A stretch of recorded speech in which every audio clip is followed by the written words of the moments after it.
All right, you beautiful bastards, ready to get your minds blown. Let's do this. Today, we're diving deep into Corsica. This island is way more than just Napoleon's birthplace, you know. Yeah, you probably think it's all beaches and croissants, but this place has a history that's seriously fucked up. Seriously. We're talking centuries of bloodshed, backstabbing, and power grabs. And don't even get me started on the mafia. Oh yeah, we're gonna get into all that juicy shit. From Wikipedia, we're gonna unpack all the crazy details, man. History, geography, culture, the whole 9 yards. We're talking about an island that's been a hot potato for centuries. Everyone wanted a piece of it. The Greeks, the Romans, the freaking Carthaginians. Even the goddamn Bank of St. George got in on the action.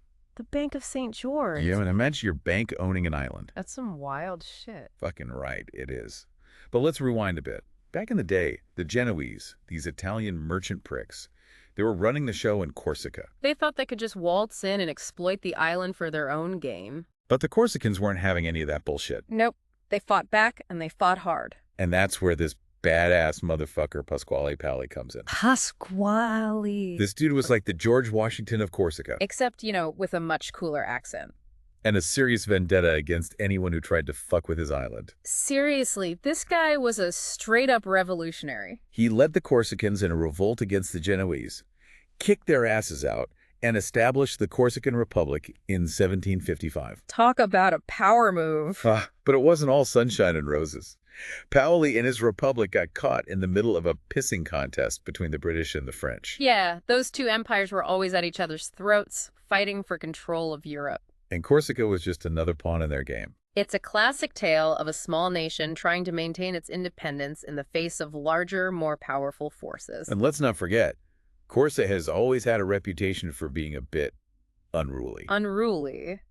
That's putting it mildly. These motherfuckers were notorious for their vendettas. Oh yeah, we're talking blood feuds that could last for generations. So, we were talking about how Corsica's got this crazy history of violence and vendettas. Yeah, some seriously fucked up shit, man. It's like a real-life Game of Thrones over there.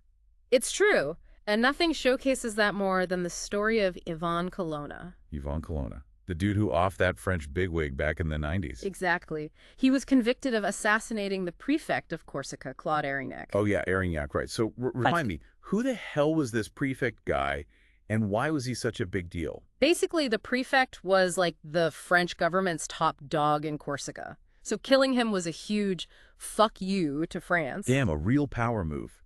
So Colonna wasn't just some random hitman, huh? He was making a statement. Yeah, he was a known nationalist. Many Corsicans saw him as a hero, fighting for their independence. Like a Corsican Che Guevara, but with way less facial hair. Maybe. But either way, he became a symbol of resistance, a legend for those who wanted Corsica to break free from France. So what happened after he iced the prefect? Did he go on the run? He did. Vanished into the mountains for 4 years. It was a huge manhunt. The French were all over his ass. And they eventually caught him, right? Yeah, in 2003, he was sentenced to life in prison. Life. Damn, that's hardcore. But didn't I hear something about him dying in prison a few years back? You did. In 2022, another inmate attacked him and he died from his injuries. Jeez, that's a rough way to go. It was a huge deal in Corsica. Sparked riots, protests. The whole island went nuts. They felt like the French had failed to protect him, you know? Yeah, I can imagine. The guy was a martyr to them. His death just added fuel to the fire. Right. It showed how deep the anger and resentment still run in Corsica. This desire for autonomy, for self-determination, it's not going away. It's heavy shit, man. This whole island's got this intense, almost tragic vibe to it. It does, but it's also incredibly beautiful. Yeah, you mentioned that earlier. Let's switch gears for a bit and talk about the scenery, because it sounds pretty goddamn stunning. Oh, it is. We're talking rugged mountains, dense forests, crystal clear water. It's like something out of a postcard. And didn't you say there were some insane rock formations along the coast? Absolutely. The Scandala Nature Reserve, it's a UNESCO World Heritage Site, and it's just mind-blowing. Towering red cliffs, hidden coves, it's a must-see. And what about the wildlife? Any crazy creatures lurking in those forests? Oh, you've got everything. Wild boars, rare birds, ancient tortoises that look like they've been around since the dinosaurs. No shit, dinosaurs. Now I'm picturing myself wrestling a wild boar on a beach with these prehistoric tortoises cheering me on. Well, maybe skip the boar wrestling. But if you're into hiking, Corsica's got this insane trail called the GR20. It's considered one of the toughest in Europe. The GR20, huh? Sounds intense. It is. Over 100 miles of rugged terrain, steep climbs, unpredictable weather. But they say the views are incredible. All right, maybe I'll stick to admiring the scenery from a safe distance. Speaking of scenery, what about those beaches? Any of them have topless sunbathing? Asking for a friend. Dude, you're obsessed with tits. But yeah, a lot of beaches in Corsica are clothing optional. But honestly, there's so much more to see and do than just get a tan. All right, fine. What else would you recommend?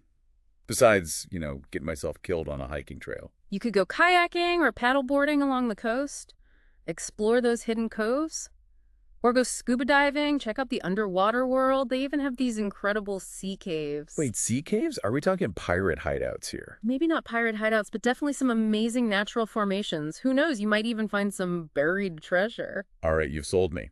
Corsica's definitely going on my travel bucket list. But before I book my flight, let's get back to the mafia stuff. I'm dying to hear more about their shady dealings. Okay, well, one thing to remember is that the Corsican mafia isn't like those big, organized crime families you see in the movies. It's more of a loose network of clans, each with their own territory and interests. So like a bunch of mini-mafias all competing for power. Yeah, kinda. And these clans have been around for centuries. Their roots go deep. It's not just about money for them. It's about honor, family, protecting their way of life. Man, that's some hardcore shit. Yeah. So how do they make their money? What kind of rackets are we talking about? They're involved in all sorts of things. Construction, real estate, drug trafficking, extortion, you name it. There's even talk about connections to politicians. So they're basically pulling the strings behind the scenes, making sure everything runs their way. You could say that. They have a lot of influence, and they're not afraid to use it. It's wild to think that all this is happening on an island that's supposed to be a paradise. It's like this beautiful facade hiding a dark, twisted reality. That's Corsica for you. Beauty and brutality, tradition and violence. It's all mixed together in a way that's both fascinating and unsettling. It's like a delicious cocktail with a hidden poison pill. Okay, enough mafia talk for now. My brain's starting to hurt. It's a lot to take in, I know. But it's important to understand these darker aspects if you want to truly get Corsica. It's not just about the beaches and the mountains. It's about the people, their history, their struggles. You're right. It's like you can't have the light without the darkness. It's what gives it depth. But speaking of light, all this talk about organized crime is making me thirsty. Well, luckily, Corsica's got some fantastic wine and spirits. Now you're talking. Let's raise a glass to this wild and wonderful island. To Corsica. Cheers to that. To Corsica with all its beauty, its darkness, and its enduring allure. Damn right.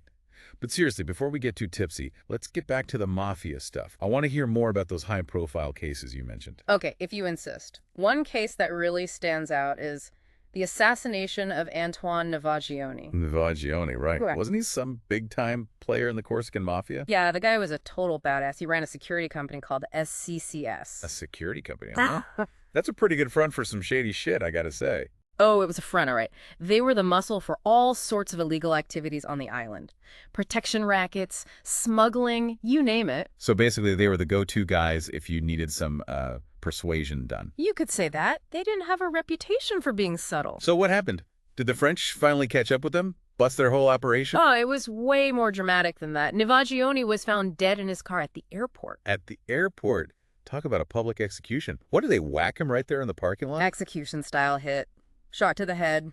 Clean and efficient. Damn, these guys don't fuck around. So who took him out? Rival gang. Pissed off client. Nobody knows for sure. The case went cold. The cops never figured it out. But there were rumors, of course. Always are. Spill the tea, what were they saying? Some people said it was an internal power struggle within SCCS itself. Like someone wanted Navagioni out of the picture to take over. Classic mafia shit, right? Too much power, too much greed, somebody gets whacked. It's a tale as old as time. But the fact that they got away with it, that nobody ever snitched or talked, that says a lot about the Corsican Mafia's code of silence. It's like they have this impenetrable wall around them. Nobody dares to fuck with them. It's kind of terrifying, actually. It is, and it makes you realize just how deeply entrenched they are in Corsican society. They're practically untouchable. This whole thing is blowing my mind, man. We've talked about vendettas, assassinations, organized crime. Yeah. And it's all happening on this island that's supposed to be a paradise. It's like a Jekyll and Hyde kind of thing. That's exactly it. Corsica's got this dark side, this shadow that runs parallel to its beauty, and that's what makes it so fascinating, I think. Yeah, it's like you can't have one without the other. The darkness makes the light even brighter, you know? Absolutely. It adds depth, complexity, a sense of danger that you don't get in your average vacation spot. Well, after all this deep diving, I gotta say, I'm kind of glad Corsica is not your average vacation spot. It's wild, it's raw, it's got a history that'll knock your socks off. And it'll make you think twice before complaining about your commute again. No shit. Yeah. All right, folks, that about wraps it up for our Corsican adventure. We hope you enjoy the ride and maybe learned a thing or two about this crazy-ass island. If you're ever feeling brave, maybe book a trip and see it for yourself. Just be careful who you talk to over there. Yeah, word of advice, stay away from dudes running security companies. Okay. And if someone offers you a cannoli, politely decline. Good advice. Until next time, beautiful bastards, stay curious, stay safe, and keep it real.